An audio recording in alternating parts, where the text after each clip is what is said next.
Magandang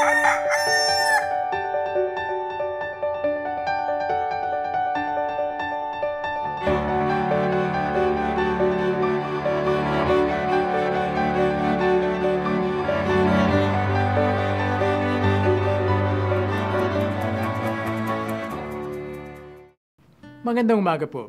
Saluhan niyo po muna ako at magkape at pandasal tayo. Kadalasan po kapag dumarating ang panahong ito, napupuno ang mga palatuntunan sa telebisyon ng kung ano-anong katatakutan. Ang nakakatawa po, kahit na alam naman po nating palabas o pelikula lang ang ating pinapanood, natatakot pa rin po tayo.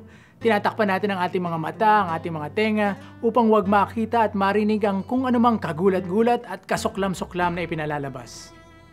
Naisip ko po, parang ganun din yata tayo sa ating buhay pananampalataya.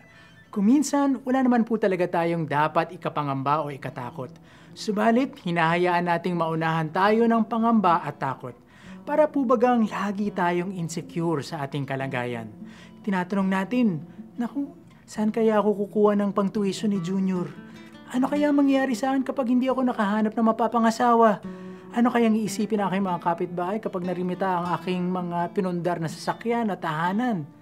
Sa kakaisip natin sa mga suliranin, kahit hindi pa sila nagaganap, nagdurusa na tayo.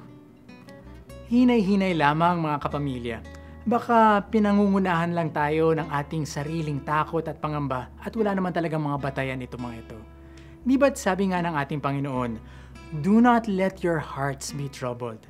Sa tuwing tayo'y hindi mapalagay, alalahanin lamang natin kung paanong hindi tayo pababayaan ng Diyos.